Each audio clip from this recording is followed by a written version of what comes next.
Hey there everybody, how you doing? Danny Stewart here for BassJapanDirect.com, and I'm just doing a quick sound check on this tune, TWB6, otherwise known as the King Bass. This one's from late 90s or early 2000s.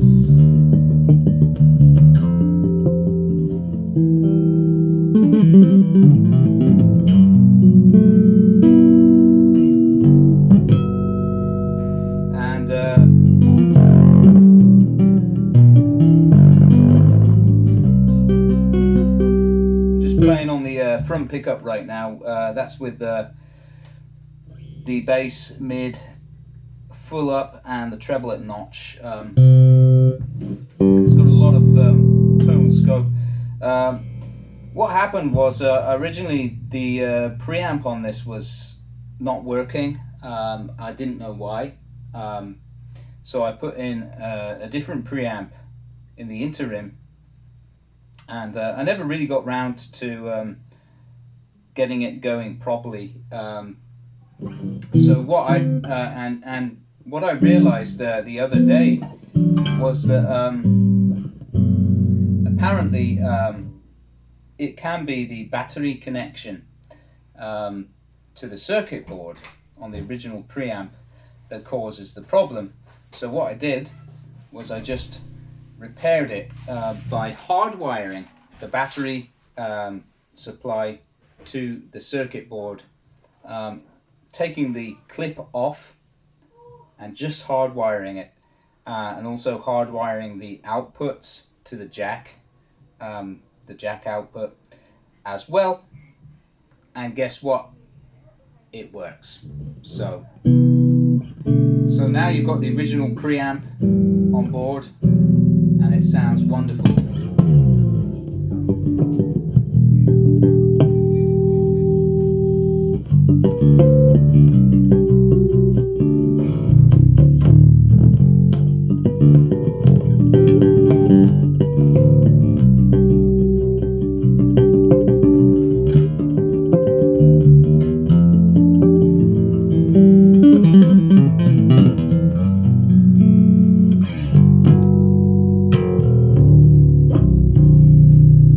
Yeah, and you can hear the B string is massive on this. That's my original piece, by the way, called Little Flower, and that is available, linked below to stream or download if you'd like to hear it. I'm a little bit out of practice with my 6-string stuff as I thought I would be, because I've been playing mostly 5-string, but this bass is a lot of fun to play.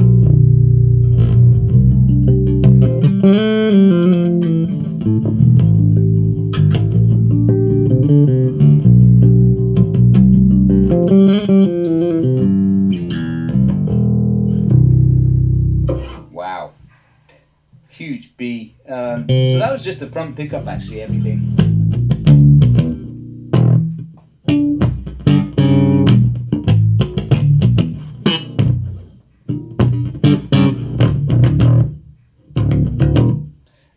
And that's on the front as well.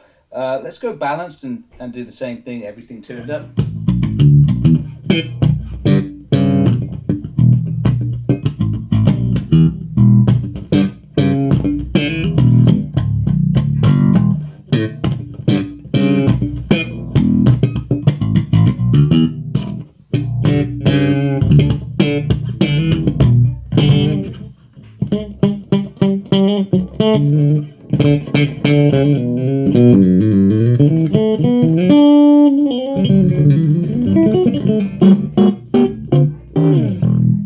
Yeah, that's crazy. And then if you go, you can take the mid to notch and you get more of a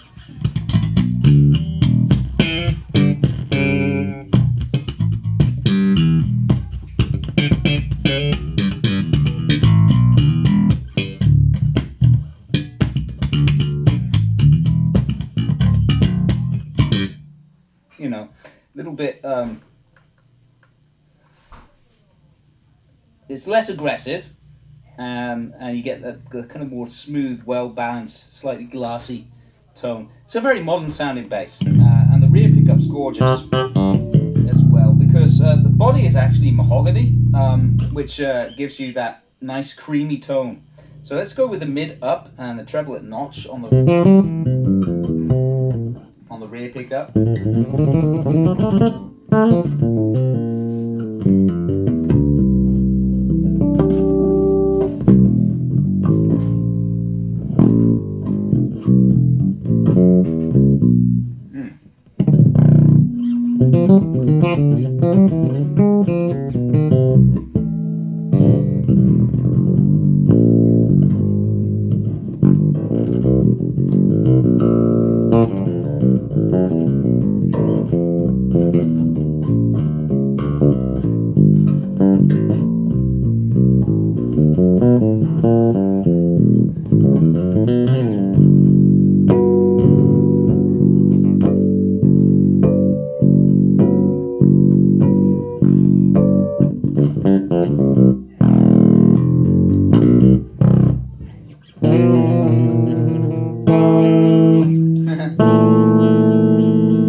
There's a nice sound there on the rear pickup.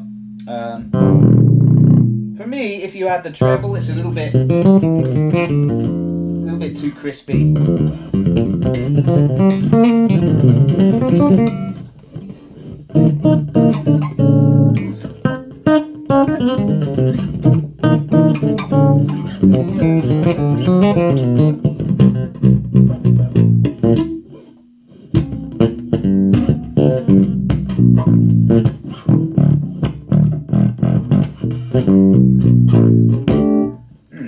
But it's nice though, isn't it?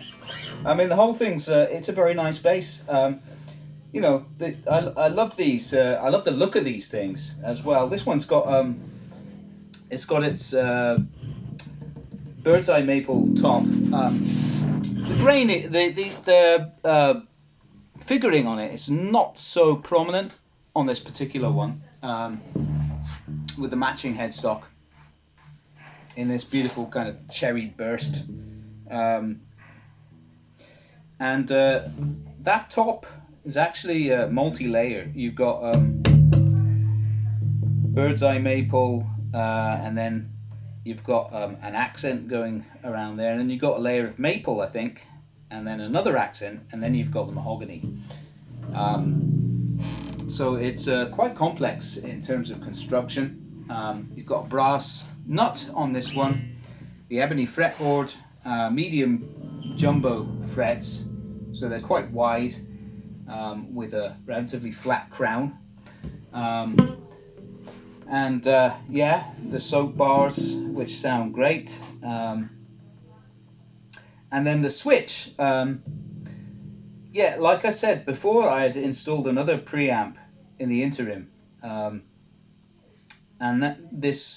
I'd put a switch on there, of course, to go from active to passive modes, bypass the preamp.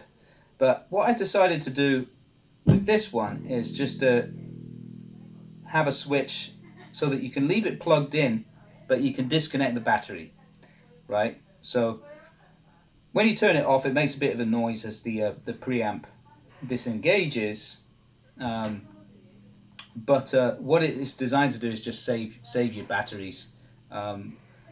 So if you're a forgetful type, or you want to leave the stage and leave it plugged in, you don't want to have to go through the rigmarole of plugging it in again when you get back on stage. You just turn that off, you get that little noise, and that's completely disconnecting the batteries. So it's not going to drain the batteries at all whatsoever. And when you get back on stage, you just flick it up and you're back in business again. Simple, but I think it's practical, it's useful. And yeah, so this is now it's now available. It's almost all original. I mean, I upgraded the bridge and the tuners, because the original bridge just, I don't know. Actually, no, it didn't have the original. It had a hip shot bridge on it. This is not a hip shot bridge, by the way. It had a hip shot 6-string bridge, and that wasn't really good with this neck trajectory. It didn't really work very well. So I changed it for this German-made heavy brass plate bridge. This is heavier than the hip shot type, and I put on Goto Resolite tuning pegs at the top there on the headstock, and yeah, you've got a bass which you know, really sings, achieves a low action, and it sounds gorgeous. It's quite modern, you know, but like yeah.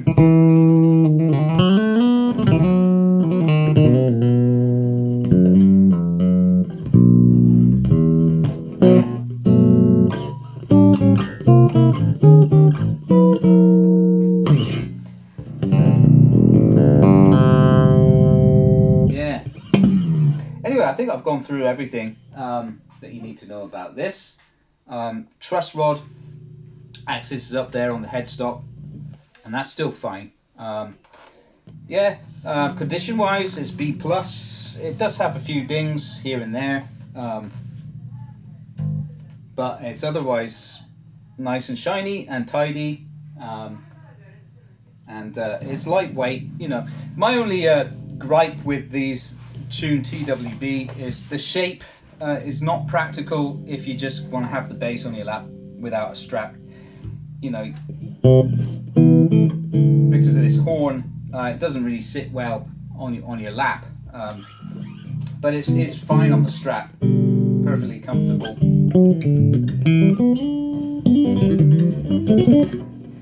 So yeah, there you go, guys. So this is readily available right now. It's actually in the in a sale right now. This video will be date stamped, of course, from the upload, and basically that sale is going on for, I think, another 2 weeks on Reverb. So do check it out, and I will link. That also applies to Shopify as well. So what I'll do is I'll put the Shopify link in the description of this video, so that you can go and buy this bass directly if you wish at the Shopify link. Alright guys, thanks for that. Sorry, it's just a simple room mic demonstration, but hopefully it will give you a good enough idea of what this bass can do. And I'll see you again for the next one. Alright, cheers. Take care now.